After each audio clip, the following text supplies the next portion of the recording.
ओम शांति। भगवत गीता श्लोक क्लास में आज का श्लोक है 11वें अध्याय का 31 और 32वां श्लोक। अध्याय 11 श्लोक नंबर 31 32।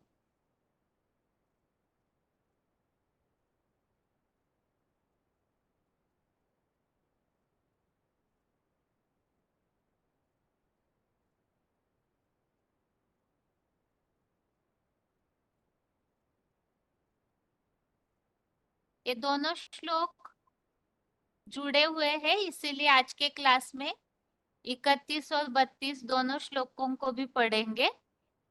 पहले है 31वां श्लोक, श्लोक नंबर 31। श्लोक है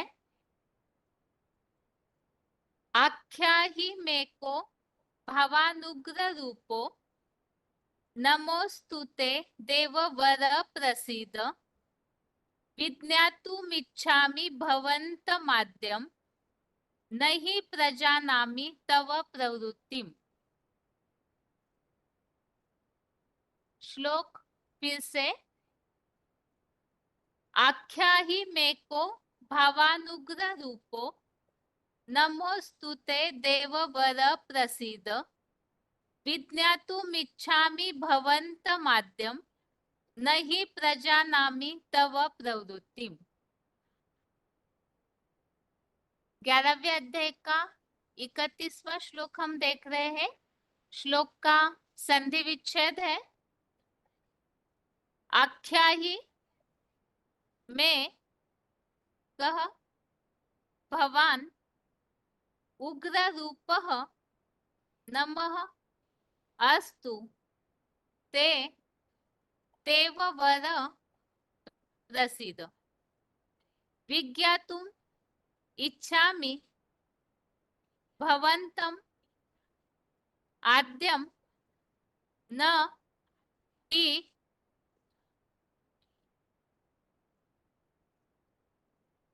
प्रजानामि तव प्रवृत्तिम्।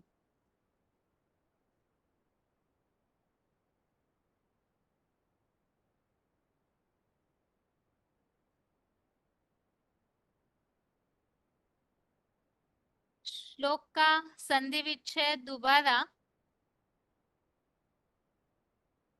आख्यायी में कह भवान उग्र रूपः नमः अस्तु ते देववर प्रसीद विज्ञातुम् इच्छामि भवन्तम् आद्यं न हि प्रजानामि तव प्रवृत्तिम्।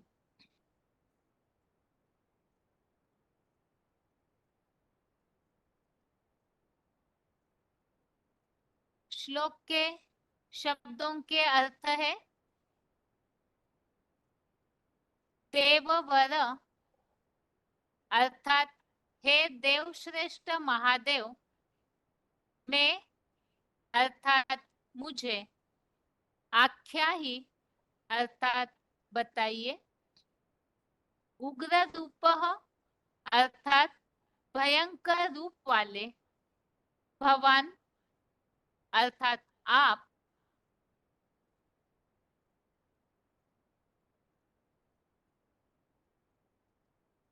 कह अर्थात कौन है ते अर्थात आपको नमः अर्थात प्रणाम अस्तु अर्थात है प्रसिद्ध अर्थात प्रसन्न हो जाइए भवंतम अर्थात आपके आद्यम अर्थात आदिकालीन को विज्ञातुम अर्थात जानना इच्छामि अर्थात चाहता हूँ ही अर्थात क्योंकि तव अर्थात आपके, प्रवृत्ति अर्थात क्रियाकलाप को, न अर्थात नहीं, प्रजानामी अर्थात जानता हूँ, न प्रजानामी अर्थात बिल्कुल नहीं जानता हूँ। शब्दों के अर्थ फिर से। देववर अर्थात हे देव श्रेष्ठ महादेव, मैं अर्थात मुझे, आख्या ही अर्थात बताइए, उग्र रूप अर्थात भयंकर रूप वाले, भवान अर्थात आप, क अर्थात कौन है, ते अर्थात आपके, नमः अर्थात प्रणाम, अस्तु अर्थात है, ते अर्थात आपको, नमः अर्थात प्रणाम, अस्तु अर्थात है। प्रसिद्ध अर्थात प्रसन्न हो जाइए, भवंतम अर्थात आपके, आद्यम अर्थात आदिकालीन को, विज्ञातुम अर्थात जानना, इच्छामि अर्थात चाहता हूँ, ही अर्थात क्योंकि, तव अर्थात आपके, प्रवृत्ति अर्थात क्रियाकलाप को, न अर्थात नहीं, प्रजानामी अर्थात जानता हूँ, न प्रजानामी अर्थात नहीं जान, बिल्कुल नहीं जानता हूँ। श्लोक का अर्थ है,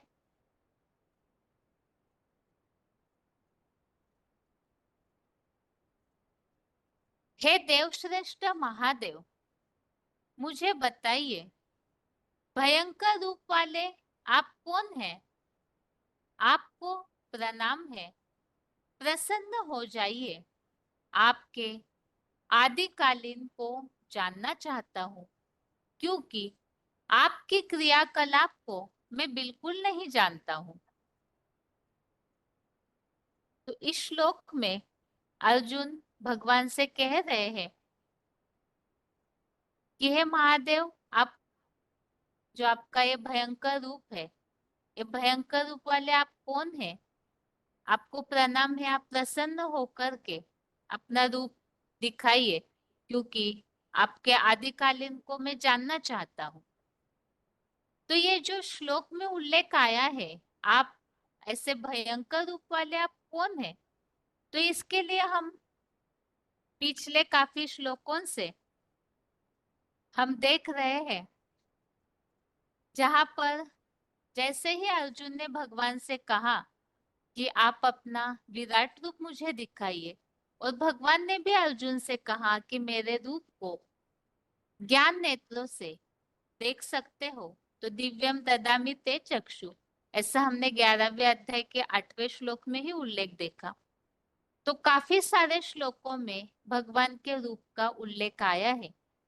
शुरू के श्लोकों में तो भगवान का विराट रूप जो है, उसके लिए बताया है कि वो श्रृंगारित रूप है, दिव्य ज्ञान के आयुध है, दिव्य गुणों के सुगंध से लिंपायमान है, रुद्रमाला विजय माला के संगठन रूपी मालाओं को धारण किया हुआ है, और योग का वो तेज पुंज जो ऐसा रूप कठिनाई से देखने योग्य है।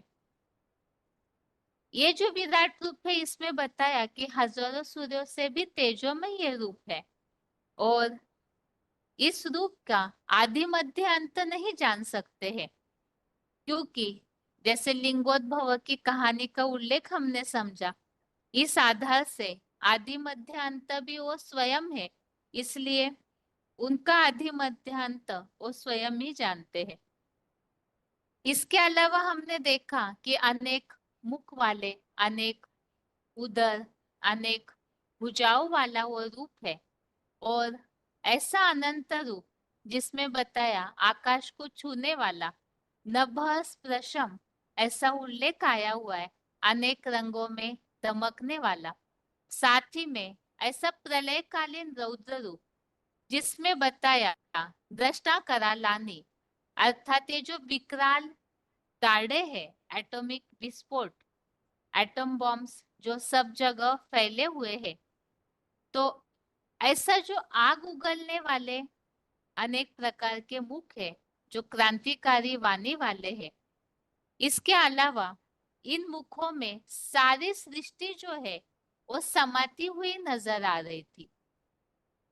तो ऐसा जो अर्जुन ने भयानक रूप देखा, तो इसके बाद अर्जुन ने इस पर यही बात बोली कि ये जो भयानक रूप आपका दिख रहा है, जो आग उगल रहा है, ऐसी भयंकर विकराल दाढ़े हैं, मतलब जैसे ही विराट रूप प्रत्यक्ष होने लगता है, योग ऊर्जा का वो तेज से ये संपन्न रूप, जैसे ही उनका वो जो ऐश्वर्यवान योगिक ऊर्जा स्वरूप दुनिया में प्रसिद्ध होने लगेगा, फैलने लगेगा, अपना असर दिखाने लगेगा, तो मन में ये प्रश्न आएगा कि ऐसा ये रूप कौन है। तो इसीलिए अर्जुन ने भी ये बात पूछी, आपके आदिकालीन रूप को जानना चाहता हूँ, क्योंकि आपके क्रियाकलाप को बिल्कुल नहीं जानता हूँ। इसी श्लोक में जो आदिकालीन रूप अर्थात क्या, और ये जो क्रियाकलाप है वो कैसा क्रियाकलाप है, अर्थात कैसी कार्यशैली, कैसा व्यवहार है, कैसा कर्म करते हैं, तो जो भी एक्टिविटीज है उसे न जानना अर्थात क्या, उसके बारे में क्लैरिफिकेशन वाले अर्थ में स्पष्टीकरण दिया हुआ है। तो क्लैरिफिकेशन सहित अर्थ है,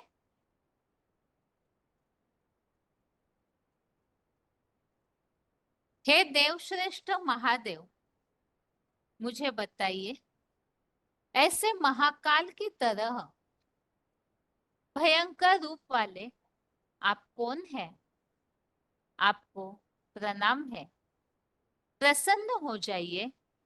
आपके सनातनी व्यक्त और अव्यक्त आदिकालीन ज्योतिर्लिंग रूप को जानना चाहता हूँ, क्योंकि हे रहस्यमय शिव बाबा, आपके आश्चर्यजनक, विस्मय भरे और बहुरूपी क्रियाकलाप को मैं बिल्कुल नहीं जानता हूँ।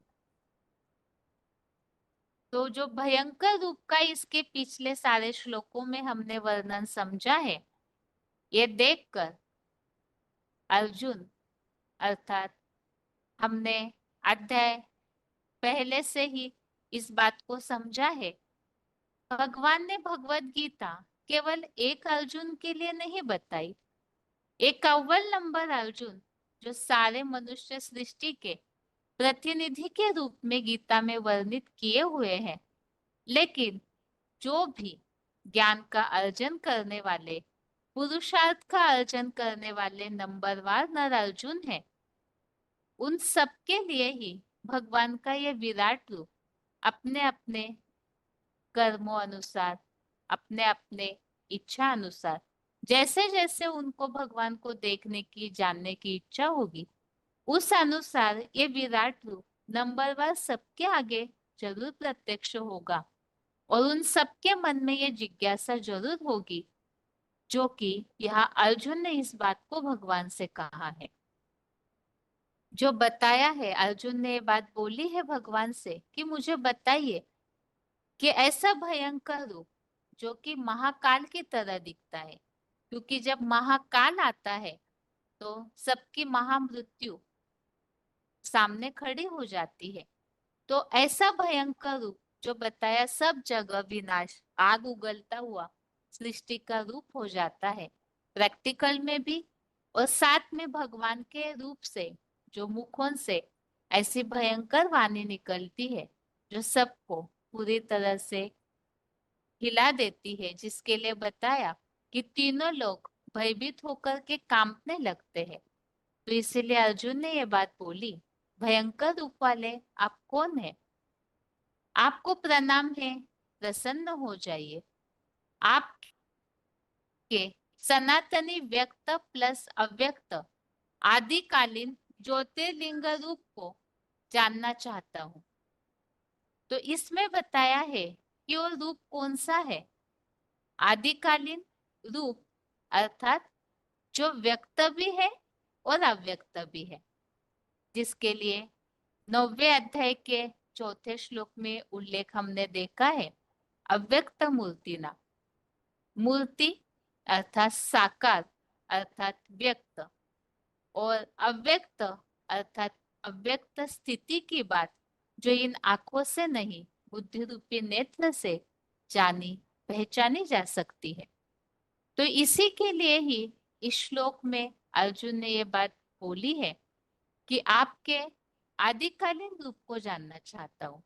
तो वो आदिकालीन रूप अर्थात जब सृष्टि की आदि होती है तो उस समय सबसे पहले जो बताया लिंगोद्भव की कहानी में भी सबसे आदि में वही लिंग रूप मौजूद था। अर्थात ही यहाँ महादेव जिनकी अव्यक्त मूर्ति ना की स्टेज जो साकार शरीर में मौजूद है, लेकिन उनकी बुद्धि की स्थिति अव्यक्त है, अर्थात इंद्रियों का कोई भी भान नहीं। तो वही अव्यक्त मूर्ति ना जिसके लिए यहाँ उल्लेख आया है, सनातनी व्यक्त प्लस अव्यक्त आदिकालीन ज्योतिर्लिंग रूप को जानना चाहता हूं। क्योंकि हे रहस्यमय शिव बाबा, आपके आश्चर्यजनक विस्मय भरे और बहुरूपी क्रियाकलाप को मैं बिल्कुल नहीं जानता हूँ।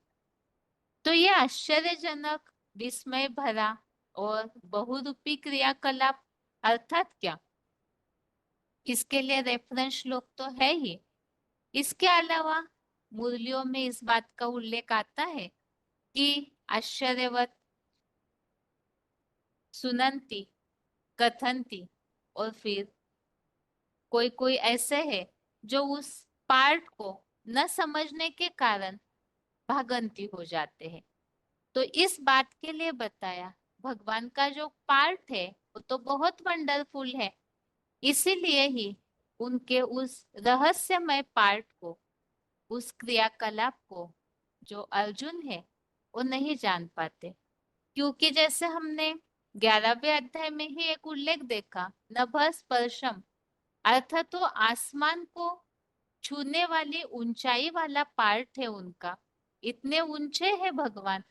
तो सामान्य देहभान में रहने वाले भगवान के उस पार्ट को, उस स्थिति को नहीं जान पाते हैं।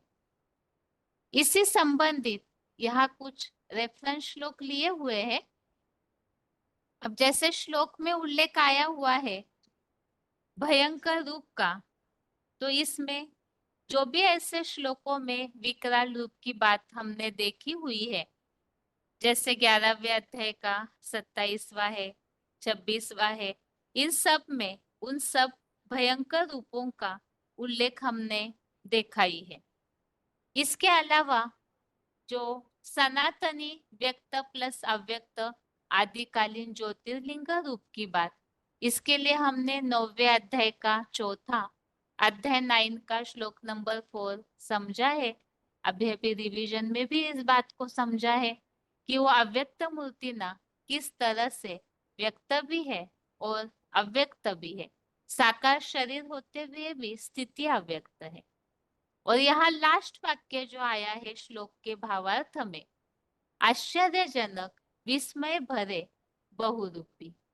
तो ये जो भगवान का ये विराट रूप है, ये ऐसा रहस्यमयी है, इसका उल्लेख भगवत गीता में और भी कहीं कहीं आया हुआ है।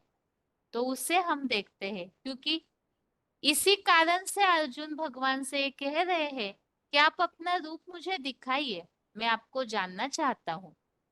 तो दूसरे अध्याय का 29 अध्याय 2 का श्लोक नंबर 29, इसमें उल्लेख आया हुआ है इस हीरो को कोई नंबरवार जानकर आश्चर्य से बताता है और दूसरा वैसे ही आश्चर्य से देखता है।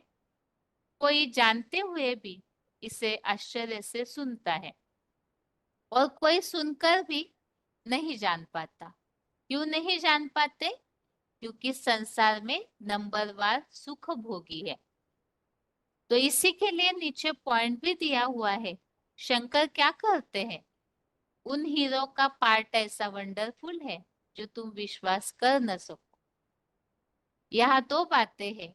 एक तो परम पिता शिव उस साकार तन के द्वारा कार्य करते हैं, वो बहुत ही साधारण है। साधारण होने के कारण भी निराकार परम पिता उनके द्वारा कार्य करते हैं, इस बात को कोई जान ही नहीं पाता है। इसके अलावा परम पिता उसी साकार तन अर्थात हीरो पार्टधारी के द्वारा ही विराट रूप प्रत्यक्ष होता है। तो इस कारण उस साकार की जो कार्यशैली है उसे भी कोई नहीं जान पाते हैं। अगला रेफरेंस श्लोक है।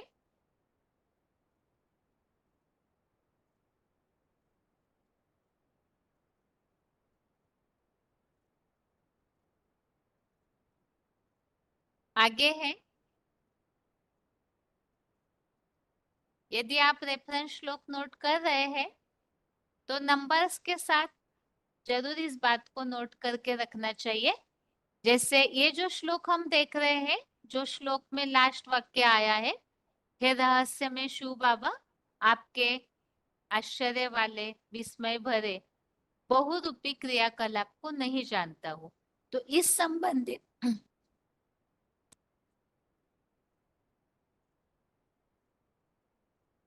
इस संबंधित श्लोकों को हम देख रहे हैं। जैसे आश्चर्य की बात के लिए दूसरे अध्याय का 29वां श्लोक हमने देखा। अध्याय 2 का श्लोक नंबर 29, उसमें तो स्पष्ट उल्लेख है। और अभी 18वें अध्याय का 77, अध्याय 18 का श्लोक नंबर 77। इस श्लोक में लास्ट वाक्य देखिए भावार्थ में, मुझको ये अजूबा देख महान विस्मय होता है और मैं बार बार हर्षित हो रहा हूँ। विस्मय अर्थात आश्चर्य। तो भगवान का ये रूप 18वें अध्याय तक तो अर्जुन काफी सारी बातें समझ चुके हैं। तो इसीलिए ही ये बताया कि अति आश्चर्यजनक विराट रूप। इसके भी पहले का ये जो वाक्य है, विष्णु रूप उस अश्वत्थ वट वृक्ष के अति आश्चर्यजनक विराट रूप अर्धनारीश्वर को सच्ची गीता ज्ञान के द्वारा बार बार याद करके मुझको ये अजूबा देख महान विस्मय होता है और मैं बार बार हर्षित हो रहा हूँ। तो विराट रूप तो हमने समझा ही है, मनुष्य सृष्टि का जो बीज है वो बीज ही विराट रूप धारण करते हैं। और इस मनुष्य सृष्टि को ही अश्वत्थ वृक्ष कहा है। तो ये अश्वत्थ वृक्ष यही विराट रूप जो धारण करते हैं, तो उस रूप को देख करके अर्जुन आश्चर्य हो रहा है, ऐसा उल्लेख इस श्लोक में है।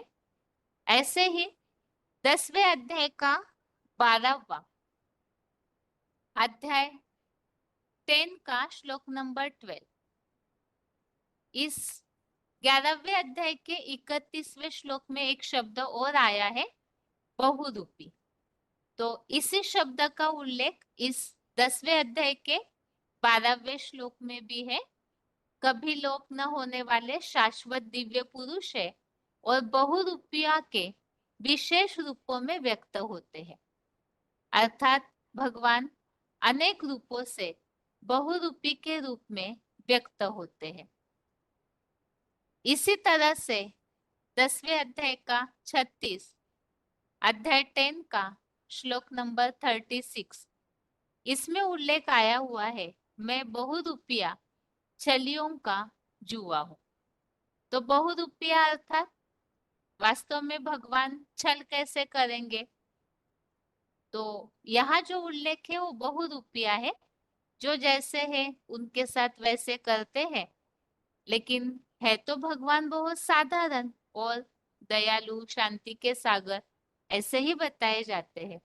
लेकिन इस सृष्टि के परिवर्तन के लिए वो जो अलग अलग रूप धारण करते हैं, जो हमने एक उल्लेख देखा था 11वें अध्याय के 24वें श्लोक में, अनेक रंगों में दमकने वाले, अर्थात ऐसे वैरायटी पार्ट भी भगवान बजाते हैं केवल सृष्टि रूप में जो आत्मा रूपी बच्चे हैं उनके परिवर्तन के लिए।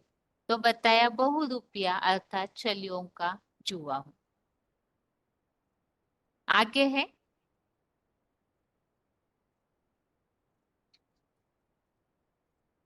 10वें अध्याय का 11वां श्लोक।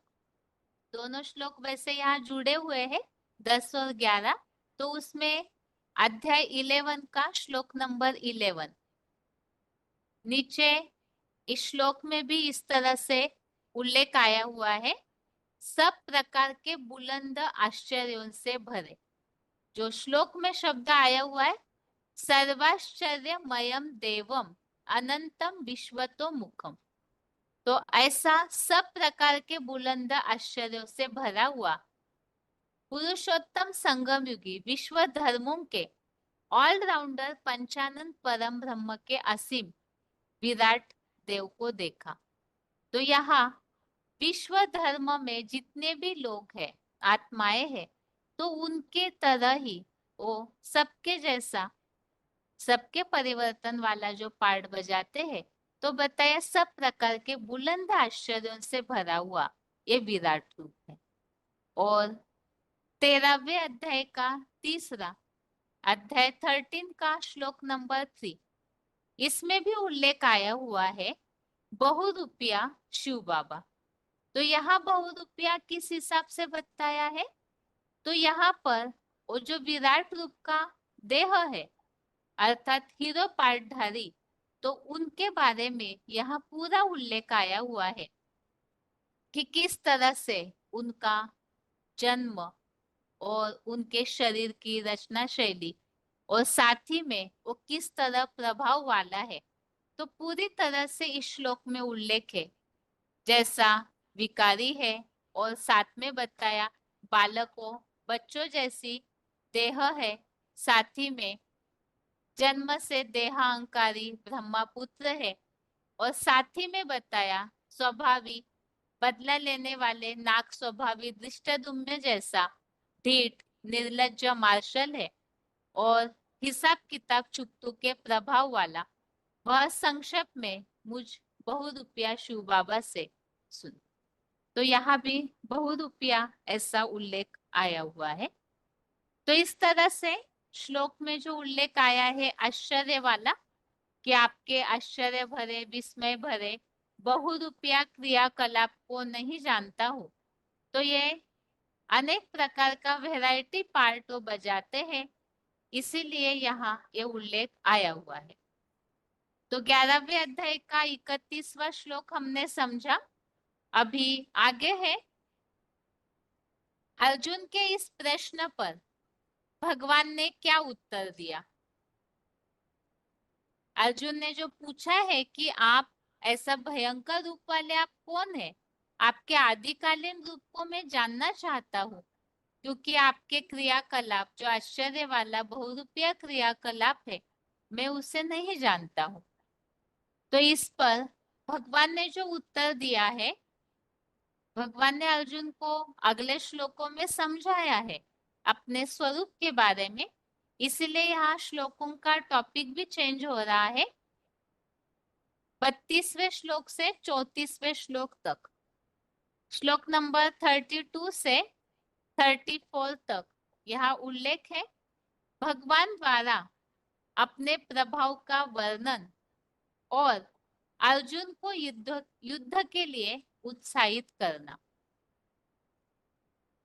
तो 32वां श्लोक है, श्लोक नंबर 32 देखिए। श्री भगवान उवाच कालोस्मि लोक क्षयकृत प्रवृद्धो लोकान् समाहर्तुम् इह प्रवृत्तः ऋतेऽपि त्वां न भविष्यन्ति सर्वे एव स्थिताः प्रत्यनीकेषु योधा। श्लोक फिर से। श्री भगवान उवाच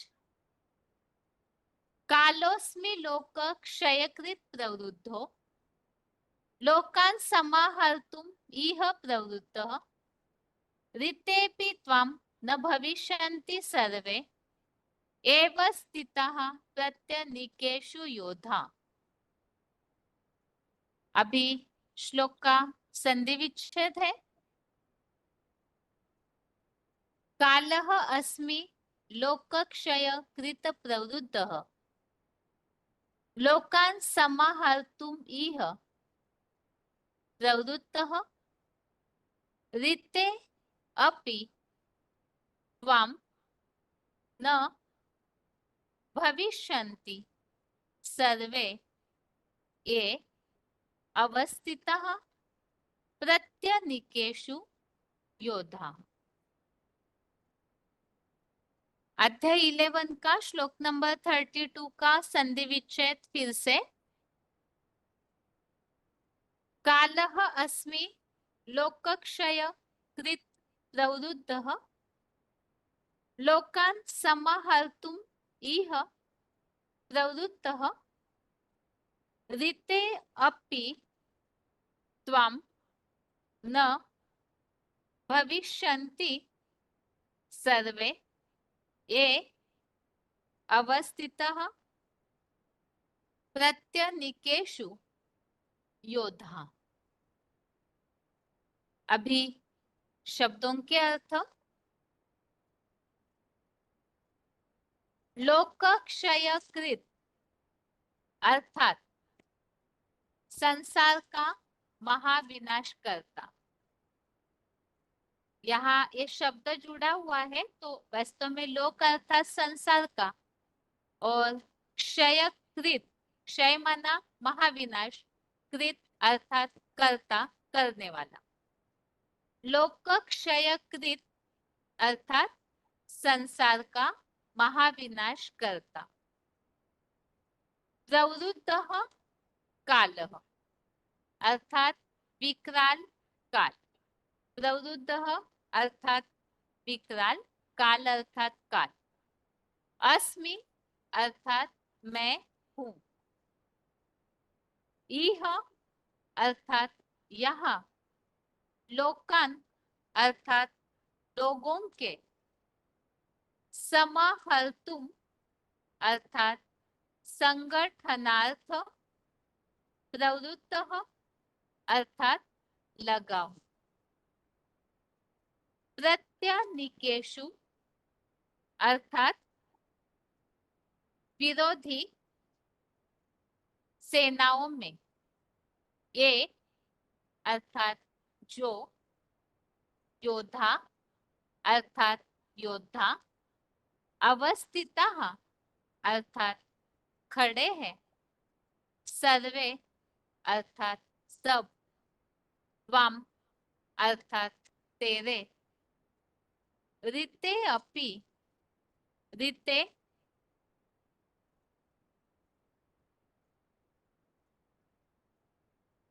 ऋते अर्थात न होने पर। अपि अर्थात भी। ऋतेपि अर्थात न होने पर भी। न अर्थात नहीं। भविष्यन्ति अर्थात बचेंगे। न भविष्यन्ति अर्थात नहीं बचेंगे। अध्याय 11 के श्लोक नंबर 32 के शब्दों के अर्थ फिर से। लोक क्षय कृत अर्थात संसार का महाविनाश करता। इसमें हमने अलग अलग शब्दों को भी देखा। लोक अर्थात संसार का। क्षय अर्थात महाविनाश। कृत अर्थात करता। लोक क्षय कृत अर्थात संसार का महाविनाश करता। प्रवृद्धः कालः अर्थात विकराल काल। अस्मि अर्थात मैं हूँ। इह अर्थात यहाँ। लोकान अर्थात लोगों के। समाहर्तुम अर्थात संगठनार्थ।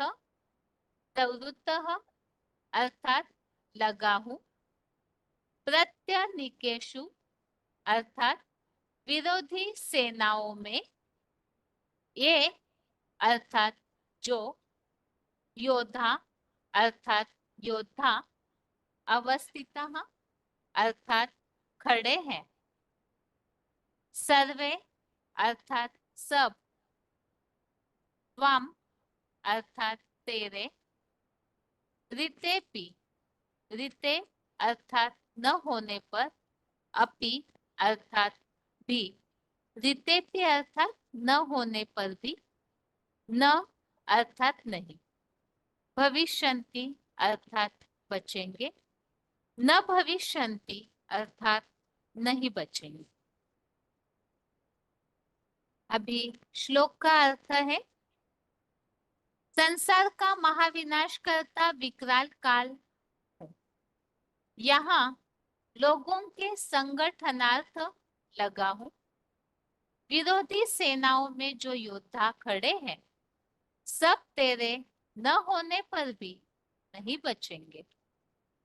तो इसमें जो हमने उल्लेख देखा, अर्जुन के प्रश्न पूछने पर भगवान ने अपना वर्णन, अपना रूप बताया कि इस संसार का विनाश करने वाला मैं काल हूँ, विकराल काल, महाकाल।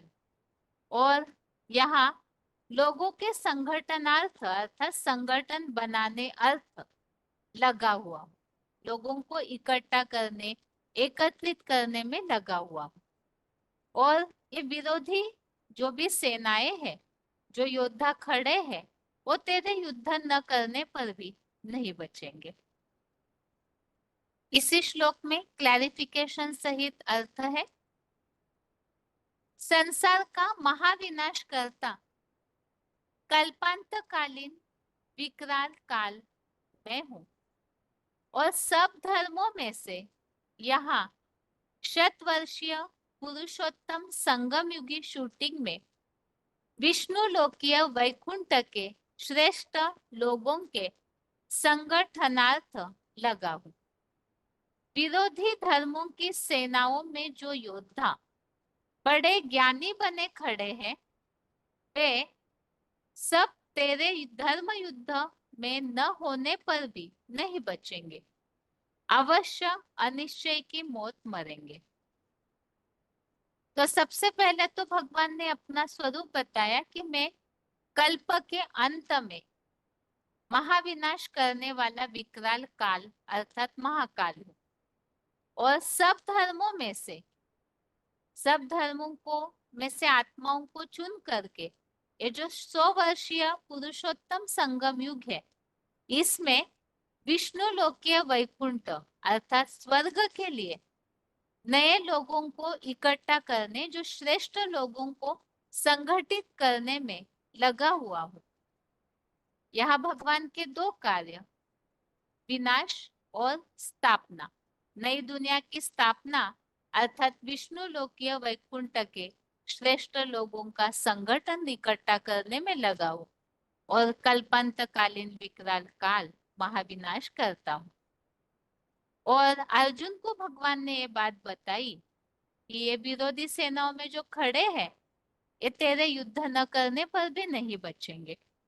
तो पहले अध्याय में हमने वर्णन देखा, अर्जुन रथ को भगवान चला रहे हैं, और अर्जुन ने भगवान से ये बात बोली भगवत गीता में कि मेरे रथ को दोनों सेनाओं के बीच में खड़ा कीजिए, और वहां से मैं इस सारे दोनों सेनाओं का निरीक्षण कर सकूं। जो पहले अध्याय का 21वें श्लोक में इस बात का उल्लेख आया हुआ है, और अर्जुन ने फिर 24वें श्लोक में भगवान ने अर्जुन रथ को 24वें श्लोक में उल्लेख है पहले अध्याय के, सेनाओं के बीच में खड़ा किया। तो देख करके अर्जुन पहले तो भयभीत हो रहे थे, इसीलिए पहले अध्याय में हमने देखा अर्जुन विषाद योग में अर्जुन बहुत भयभीत हो रहे और युद्ध से पीछे हटने लगे, ये सोचने लगे कि ये सारे मेरे सगे संबंधी है, इनको मारकर मुझे ऐसा स्वर्ग नहीं चाहिए। तो अर्जुन पूरी तरह हिम्मत हार के बैठे थे। इसीलिए वहां ही भगवान ने अर्जुन को बताया कि उठ करके खड़े हो जाओ, क्योंकि ये जो भी अनिश्चय में मरने वाले हैं उनका पंडित जन शोक नहीं करते। तो यहाँ भगवान फिर से विराट रूप में अर्जुन को ये बात समझा रहे हैं। ये जो योद्धाएं दिख रहे हैं विरोधी धर्मों की सेनाओं में, अर्थात जो भी विपरीत धर्म वाले हैं, वही तो भगवान के कार्य में विरोधी बनकर खड़े होते हैं, महायुद्ध करते हैं। तो ये जो भी योद्धाएं हैं, ये अर्जुन के युद्ध न करने पर भी नहीं बचेंगे, सभी अनिश्चय की मौत मरेंगे। तो इसीलिए अर्जुन को भगवान ने अगले श्लोकों में उत्साह दिया है कि उठ के खड़े हो जाओ, कीर्ति को प्राप्त करो और युद्ध करो। तो यहाँ भगवान के दो कार्य भगवान ने अर्जुन को बताए कि विनाश करता विकराल काल हूँ और लोगों के संगठनार्थ विष्णु लोकीय वैकुंठ जो बनने वाला है उसके लिए श्रेष्ठ लोगों को इकट्ठा कर रहा हूँ। तो श्लोक में जो उल्लेख आया है विकराल काल हूँ, इस बात के लिए ही रेफरेंस श्लोक है दूसरे अध्याय का 17वां, अध्याय 2 का श्लोक नंबर 17। इसमें उल्लेख आया हुआ है, इस अविनाशी जगत पिता स्वरूप साकार बीज का विनाश करने में कोई भी समर्थ नहीं है, कल्पांत में भी वह अकाल मूर्त है। तो वो महाकाल है, बाकी उसका विनाश करने के लिए कोई भी समर्थ नहीं है। आगे है अगला रेफरेंस श्लोक 10वें अध्याय का 30वां, अध्याय 10 का श्लोक नंबर 30। इसमें भी उल्लेख आया हुआ है काल गणना कर्ताओं में कालों का काल महाकाल, कालः कालयतामह। 10वें अध्याय का 32, अध्याय 10 का श्लोक नंबर 32। इसमें भी उल्लेख आया हुआ है अंत महाकाल मैं ही हूँ। 10वें अध्याय का 34, अध्याय 10 का श्लोक नंबर 34। इसमें उल्लेख आया है सारे संसार का लोप करता प्रलय करता महामृत्यु मैं हूँ और भविष्यगत जड़ जंगम रूप में पैदा होने वालों का उद्गम हूँ। तो यहाँ अलग शब्दांकनों में आया है और 11वें अध्याय के श्लोक में इस तरह का उल्लेख आया हुआ है कि लोगों के संगठनार्थ में लगा हुआ हूँ। तो 32वें श्लोक के रेफरेंस श्लोक हमने समझे। अभी आगे दोनों श्लोकों का उच्चारण देखते हैं, उसके बाद पॉइंट्स हैं।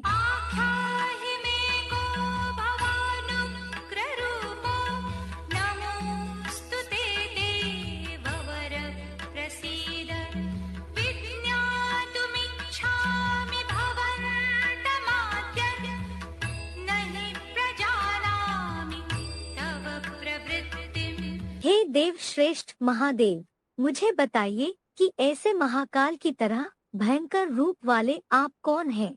आपको प्रणाम है, प्रसन्न हो जाइए। आपके सनातनी व्यक्त अव्यक्त आदिकालीन ज्योतिर्लिंग रूप को जानना चाहता हूँ, क्योंकि हे रहस्यमय शिव बाबा, आपके आश्चर्यजनक विस्मय भरे और बहुरूपी क्रियाकलाप को मैं बिल्कुल नहीं जानता हूँ। हैं।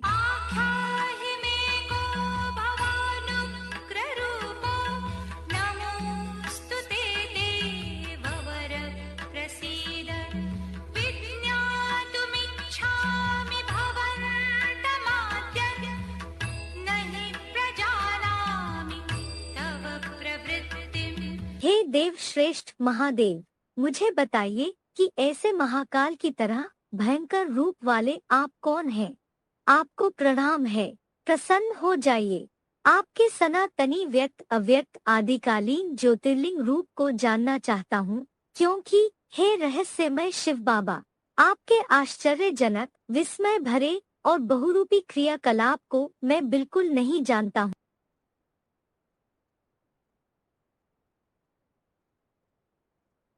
श्री भगवान उवाच कालोऽस्मि लोकक्षयकृत् प्रवृद्धो लोकान् समाहर्तुम् इह प्रवृत्तः ऋतेऽपि त्वां न भविष्यन्ति सर्वे येव स्थिताः प्रत्यनीकेषु योधाः। श्री भगवान ने बोला, संसार का कल्पांत कालीन महाविनाश करता विकराल काल में हूँ और सब धर्मों में से यहाँ पुरुषोत्तम संगमिधि शूटिंग में विष्णुलोकीय वैकुंठ के श्रेष्ठ लोगों के संगठनार्थ लगा हूँ।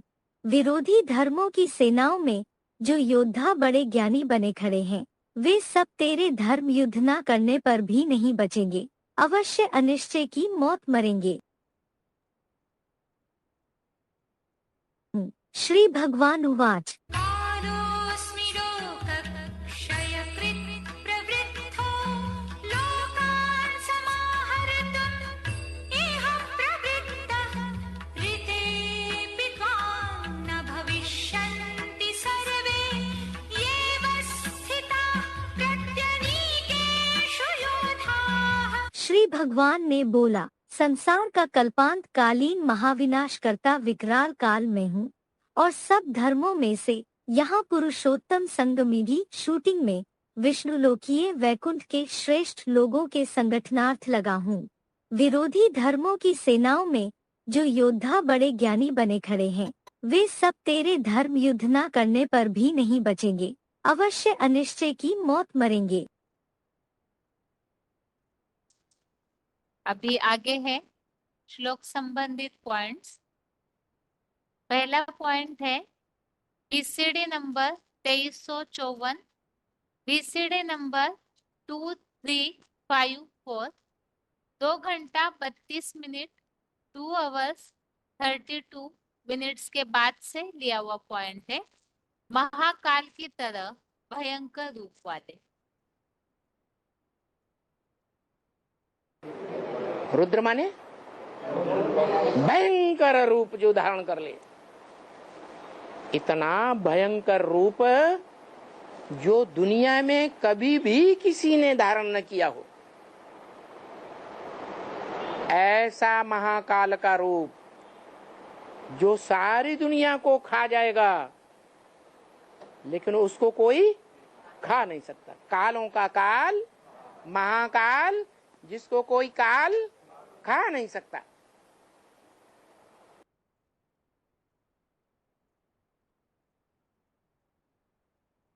अगला पॉइंट है बीसीडी नंबर 2313, बीसीडी नंबर 2313, 1 घंटा 28 मिनट 1 hour 28 minutes के बाद से लिया हुआ पॉइंट है।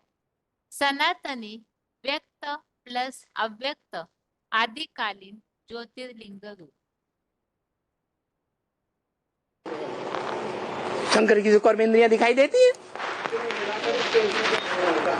हाँ, पुरुषार्थ करके जब वो आत्मा जो याद के पुरुषार्थ में बैठा हुआ शंकर है, वो पुरुषार्थ संपन्न करके जब शिव समान स्टेज को धारण कर लेता है,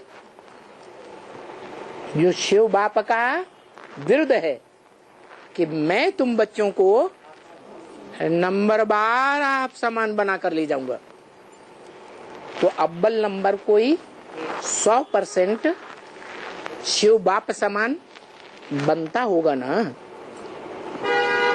कौन बनता होगा? है वही मनुष्य सृष्टि का भी, जिसे शंकर कहा जाता है, जिसको कौन से पुरुषार्थ में दिखाते हैं? चित्र जो चरित्र की यादगार हैं, वो याद का चरित्र दिखाते हैं। मोस्टली याद चित्र याद के रूप में बैठे हुए हैं या दूसरे रूप में बैठे हैं? याद के रूप में। तो याद का ऐसा गहरा पुरुषार्थ करती है कि अव्वल नंबर शिव समान स्टेज को प्राप्त करती है और उसका रूप शिवलिंग बनाया गया है। जो लिंग बड़ा रूप तो देखने में आता है, व्यक्त है, आंखों से देखने योग्य है, लेकिन उसमें नाक, आंख, कान, हाथ, पांव, इंद्रियां देखने में नहीं आती, तो अव्यक्त है। अव्यक्त है माने अव्यक्त भी है और व्यक्त भी। इसलिए गीता में आया है अव्यक्त मूर्तिना। अगला पॉइंट है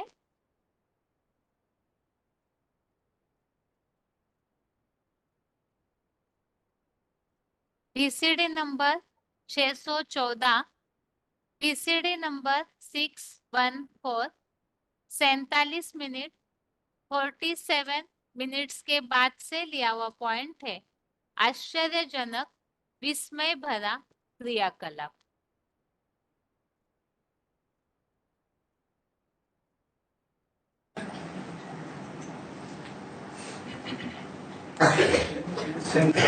वेरी वंडरफुल है। वो समझ नहीं पाया। तुम बच्चे समझ न सको, तुम बच्चे भी समझ न सको, दुनिया वालों की तो बात ही छोड़ो। तुम बच्चों की भी बुद्धि इस तरह की जाती है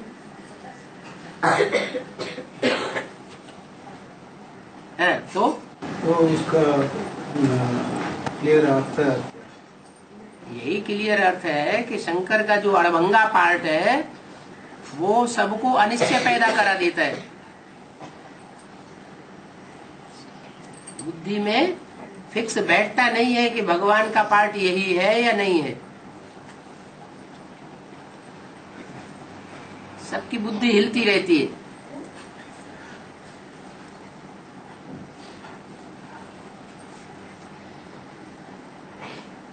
एक तो साधारण पार्ट है, साधारण तन,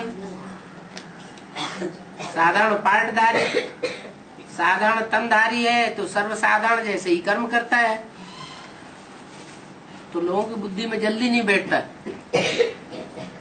ये भगवान का रूप हो सकता है।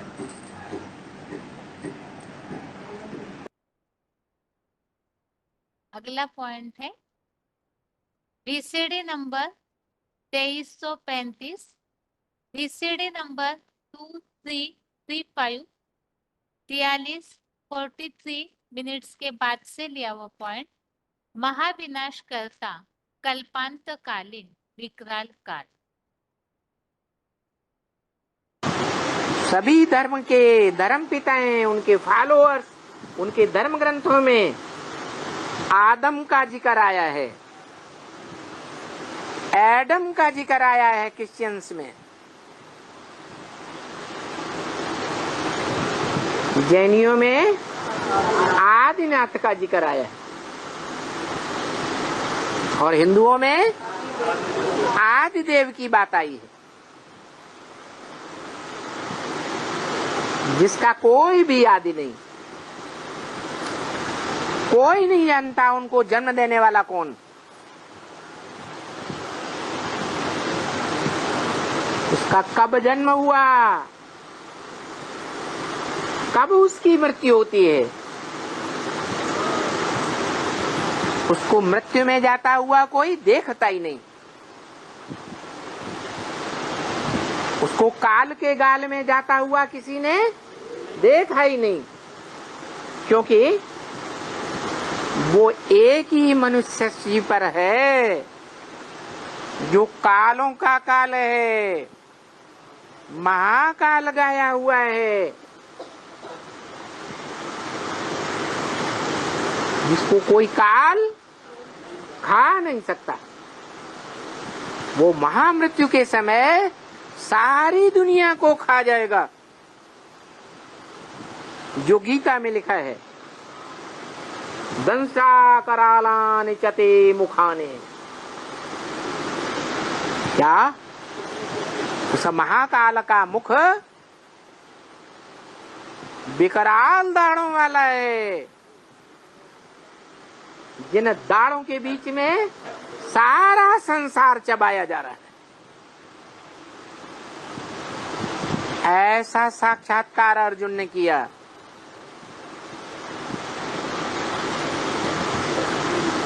वो दाढ़ें क्या हैं जो आसमान में ऊपर भी तैर रही हैं, जमीन के अंदर, सागर के अंदर तैर रही हैं। उन एटम बम रूपी दाढ़ों में सारा संसार चबाया जाने वाला है। नहीं तो आज से 80 वर्ष पूर्व मनुष्यों की बुद्धि में नहीं था कि ऐसा भी कोई बारूद तैयार हो सकता है जिसमें सारी दुनिया नष्ट हो जाए। विनाश पुरानी सृष्टि का वो काम है जो दुनिया का कोई भी great father Ibrahim, Buddha, Christ नहीं कर सके। अपने अपने नए धर्म की स्थापना तो की, लेकिन पुरानी चलती हुई धारणाओं का विनाश कोई ने नहीं किया। दुनिया में मिक्सचरिटी बढ़ती चली गई। जो कार्य दुनिया में कोई नहीं कर सकता, वो कार्य परम पिता परमात्मा शिव का जो बड़ा बच्चा कहा जाता है, देव देव महादेव, ब्रह्मादेव, विष्णुदेव और उनसे भी बड़ा महादेव, जिसके लिए आज भी गायन है। क्या? हर हर बम बम, ये टाइटल लगा हुआ है। पापों को हर लेता है, पापियों का हरण कर लेता है। हर हर काहे से? एटम बमों के विस्फोट करा देता है।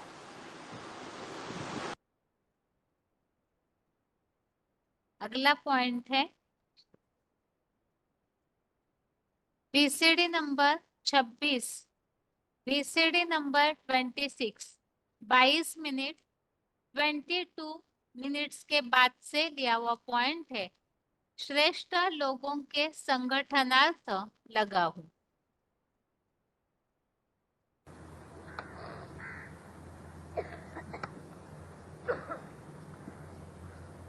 तो बाप तो सर्वशक्तिवान है। वो सर्वशक्तिवान बाप आकर के इस सारी मनुष्य सृष्टि में जितने भी आस्तिक धर्म हैं, गॉड फादर को मानने वाले,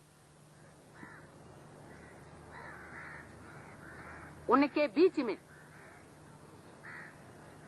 जो श्रेष्ठ से श्रेष्ठ आत्माओं के रूप में माला, जिनका संगठन माला के रूप में सिमरा जाता है, स्मरण किया जाता है,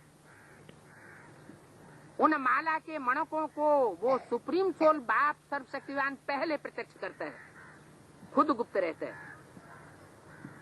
क्योंकि वो गुप्त पार्टधारी है। गायन भी है, छुपा रुस्तम बाद में खुले। नास्तिक धर्म को छोड़ करके कोई ऐसा धर्म नहीं है जिसमें माला न घुमाई जाती हो। माला उस सुप्रीम सोल बाप के द्वारा बनाए हुए ह्यूमैनिटी के श्रेष्ठ से श्रेष्ठ संगठन की यादगार है। हर धर्म में वो माला घुमाई जाती है। माला के जो मणके हैं, हर धर्म की चुनी हुई श्रेष्ठ आत्माओं के प्रतीक हैं। उन श्रेष्ठ आत्माओं को परमात्मा बाप आकर के अभी सृष्टि से कलेक्ट कर रहे हैं। सारी मनुष्य सृष्टि से ये कलेक्शन किया जा रहा है।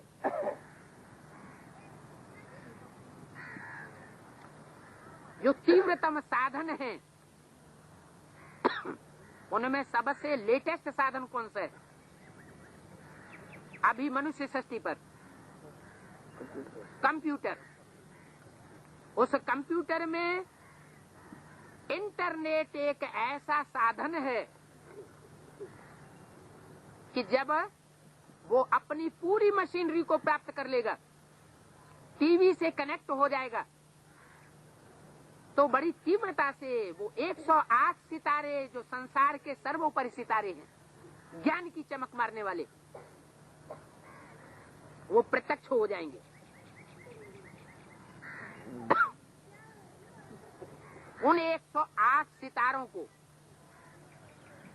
100 सितारों को ये दुनिया का हर मनुष्य मात्र मानने के लिए मजबूर हो जाएगा। उन सितारों के द्वारा सारी दुनिया कंट्रोल की जाएगी।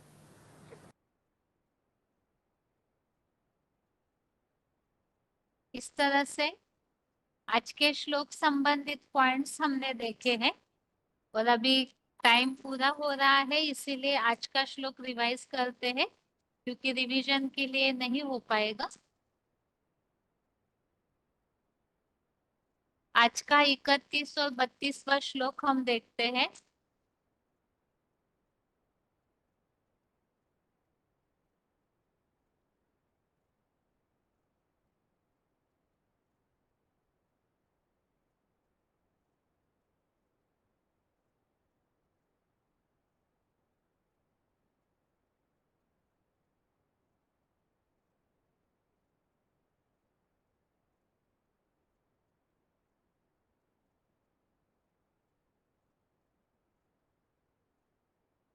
ग्यारहवें अध्याय का 31वां श्लोक है।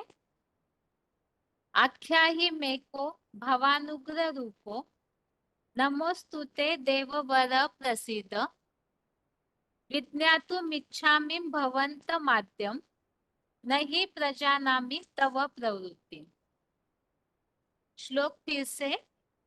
आख्या ही मे को भवानुग्र रूपो नमोस्तुते ते देववर प्रसीद विज्ञातुमिच्छामि भवन्त माद्यम नहीं प्रजानामि तव प्रवृत्ति। अर्थात, हे देवश्रेष्ठ महादेव, मुझे बताइए ऐसे महाकाल की तरह भयंकर रूप वाले आप कौन हैं? आपको प्रणाम है, प्रसन्न हो जाइए। आपके सनातनी व्यक्त और अव्यक्त आदिकालीन ज्योतिर्लिंग रूप को जानना चाहता हूँ, क्योंकि हे रहस्यमय शिव बाबा, आपके आश्चर्यजनक विस्मय भरे बहुरूपी क्रियाकलाप को मैं बिल्कुल नहीं जानता हूँ। तो अर्जुन ने इसमें जो बात बोली है कि आपका जो वास्तविक रूप है, आदिकालीन रूप, वो मुझे दिखाइए। आपके क्रियाकलाप को जो आश्चर्य वाला है नहीं जानता हूँ। तो इसमें हमने समझा था, एक तो सनातनी व्यक्त और अव्यक्त आदिकालीन ज्योतिर्लिंग रूप, इस बात का उल्लेख 9वें अध्याय के 4थे श्लोक में है। बाकी भयंकर रूप की बात अभी अभी हमने 11वें अध्याय के श्लोकों में पढ़ी है। इसके पिछले श्लोकों में, काफी श्लोकों में महाकाल की बात भी हमने देखी है। यहाँ आश्चर्य के हिसाब से उल्लेख है दूसरे अध्याय का 29, अध्याय 2 का श्लोक नंबर 29। इसमें भी भगवान का जो हीरो पाठधारी जिस द्वारा परमपिता कार्य करते हैं, तो वो आश्चर्य वाला पार्ट है, जिसके लिए बताया शंकर क्या करते हैं। उन हीरो का पार्ट ऐसा वंडरफुल है जो तुम विश्वास कर न सको। अगला रेफरेंस श्लोक है, आगे है 18वें अध्याय का 77, अध्याय 18 का 77। इसमें भी ऐसा उल्लेख है कि वो जो अश्वत्थ वृक्ष का अति आश्चर्यजनक विराट रूप है, उसे देख करके अर्जुन ये कह रहे मुझे विस्मय होता है। 10वें अध्याय का 12वां, अध्याय 10 का 12, इसमें उल्लेख आया हुआ है बहुरूपिया के विशेष रूपों में व्यक्त होने वाले। और 10वें अध्याय का 36, अध्याय 10 का 36, इसमें भी उल्लेख आया हुआ है बहुरूपिया चलियों का जुआ। आगे है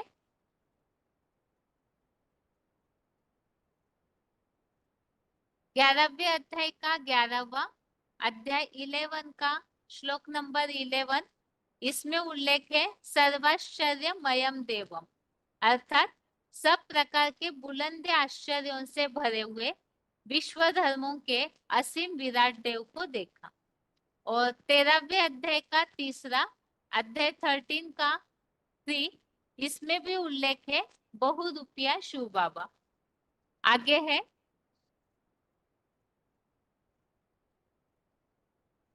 32वां श्लोक। अर्जुन ने जैसे ही भगवान से बोला कि आप कौन हैं, आपका आदिकालीन रूप जानना चाहता हूँ, इस पर भगवान ने अर्जुन को उत्तर दिया है। श्री भगवान उवाच, 32वां श्लोक है, कालोस्मि लोक क्षयकृत प्रवृद्धो लोकान् समाहर्तुम् इह प्रवृत्तः ऋतेऽपि त्वां न भविष्यन्ति सर्वे एव स्थिताः प्रत्यनीकेषु योधा। श्लोक फिर से। श्री भगवान उवाच, कालोस्मि लोक क्षयकृत प्रवृद्धो लोकान् समाहर्तुम् इह प्रवृत्तः ऋतेऽपि त्वां न भविष्यन्ति सर्वे एव स्थिताः प्रत्यनीकेषु योधा। अर्थात भगवान ने उत्तर दिया, संसार का महाविनाश करता कल्पांतकालीन विकराल काल मैं हूँ, और सब धर्मों में से यहाँ शतवर्षीय अर्थात 100 वर्षीय पुरुषोत्तम संगम युगी शूटिंग में विष्णु लोकीय वैकुंठ के श्रेष्ठ लोगों के संगठनार्थ लगा हूं। विरोधी धर्मों की सेनाओं में जो योद्धा बड़े ज्ञानी बने खड़े हैं, वे सब तेरे धर्म युद्ध में न होने पर भी नहीं बचेंगे, अवश्य अनिश्चय की मौत मरेंगे। तो इस श्लोक का भी अर्थ अभी हमने पॉइंट्स के द्वारा समझा है कि इस तरह से 108 का जो संगठन है, ऐसी श्रेष्ठ आत्माओं का संगठन भगवान इकट्ठा कर रहे हैं, और अंत में विनाश के समय यही सितारे सारी सृष्टि में चमक मारेंगे, जिनके द्वारा इस सृष्टि को कंट्रोल भी किया जाएगा, और साथ ही में वो विनाशकारी भी है। और इसी संबंधित हमने रेफरेंस श्लोक देखे महाकाल के लिए, दूसरे अध्याय का 17, अध्याय 2 का श्लोक नंबर 17, जिसमें उल्लेख है वो तो विनाश करता है सारी सृष्टि का, लेकिन उस अकाल मूर्ख का विनाश करने के लिए कोई समर्थ नहीं है। आगे है अगला रेफरेंस श्लोक 10वें अध्याय का 30, 10वें अध्याय का 32 और 34, अध्याय 10 का श्लोक नंबर 30, 32, 34। इन सारे श्लोकों में ही कालों का काल महाकाल हूँ, और अंत महाकाल मैं हूँ, और सारे संसार का लोप करता प्रलय करता महामृत्यु हूँ, और भविष्यगत रूप में पैदा होने वालों का उद्गम हूँ, ऐसा उल्लेख आया हो। तो इस तरह से हमने यहाँ इन सारे श्लोकों को समझा, और खास बात इन दोनों श्लोकों में जो आई हुई है, एक तो भगवान का वंडरफुल पार्ट है जिसे देखकर सबको आश्चर्य होता है, क्योंकि जैसे पॉइंट में हमने समझा शिव बाबा इतने साधारण तन में आते हैं, उनका कार्य व्यवहार तो सभी की तरह है, लेकिन जो ज्ञान है, ज्ञान युक्त वाइब्रेशन से, उसे तो बुद्धि से, तीसरे नेत्र से ही समझ सकते हैं, लेकिन वो न जानने के कारण सबको अनिश्चय पैदा होते रहता है। और साथ ही में अर्जुन के इस प्रश्न पर कि आप कौन हैं, आदिकालीन जो व्यक्त अव्यक्त ज्योतिर्लिंग रूप, आप कौन हैं, इस पर भगवान ने बताया मैं विकराल काल।